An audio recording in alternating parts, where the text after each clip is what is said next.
வணக்கம். ஆகாஷ்வாணி புதுச்சேரி செய்தி சுருக்கம் வாசிப்பவர் சத்குணா. மத்திய கல்வி அமைச்சகத்தால் இளம் எழுத்தாளர்களுக்கான PM யுவா 3.0 திட்டத்தின் கீழ் நடத்தப்பட்ட போட்டியின் முடிவுகள் அறிவிக்கப்பட்டுள்ளன. இத்திட்டத்தின் கீழ் தேர்ந்தெடுக்கப்பட்டுள்ள 22 இந்திய மொழிகள் மற்றும் 43 ஆங்கில புத்தக முன்மொழிவுகள் புத்தகங்களாக உருவாக்கப்படும் என்றும், தேர்ந்தெடுக்கப்பட்ட எழுத்தாளர்களுக்கு மாதம் 50,000 ரூபாய் உதவித்தொகையும், மேலும் அவர்களின் புத்தகங்களுக்கு வாழ்நாள் முழுவதும் 10% ராயல்டியும் வழங்கப்படும் என்று அறிவிக்கப்பட்டுள்ளது. உத்தரப்பிரதேசத்தில் நடைபெற்று வரும் வாக்காளர் சிறப்பு தீவிர திருத்தப்பட்ட பட்டியலின் வரைவு வாக்காளர் பட்டியல் இன்று வெளியிடப்பட இருந்த நிலையில் வரும் ஜனவரி 6ஆம் தேதியன்று வெளியிடப்படும் என்று அம்மாநில தலைமை தேர்தல் அதிகாரி திரு நவ்தீப் ரின்பா தெரிவித்துள்ளார்.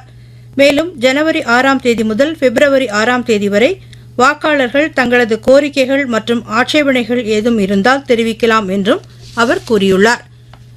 2026ஆம் ஆண்டு குடியரசு தின அணிவகுப்பில் 28 மாநிலங்கள் மற்றும் 8 யூனியன் பிரதேசங்களிலிருந்து 2400க்கும் மேற்பட்ட NCC மாணவர்கள் பங்கேற்க உள்ளனர்.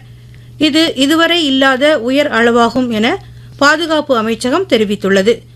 இளைஞர்கள் பரிமாற்ற திட்டத்தின் கீழ் 25 நட்பு நாடுகளிலிருந்து மாணவர்கள், படையினர் மற்றும் அதிகாரிகளும் குடியரசு தின விழாவில் பங்கேற்க உள்ளனர்.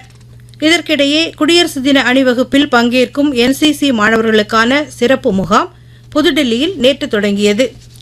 புதுச்சேரியில் நுகர்வோர் பாதுகாப்பு குழுக்களை அமைக்க அரசு நடவடிக்கை எடுக்கும் என முதலமைச்சர் திரு ரங்கசாமி கூறியுள்ளார். நேற்று தேசிய நுகர்வோர் தின விழாவில் உரையாற்றுகையில் அவர் இவ்வாறு தெரிவித்தார். தோஹாவில் நடைபெற்ற உலக பிளிட்ஸ் சாம்பியன்ஷிப் செஸ் போட்டிகளில் இந்தியாவின் கிராண்ட் மாஸ்டர் அர்ஜுன் எரிகேசி வெண்கலப் பதக்கம் வென்றார்.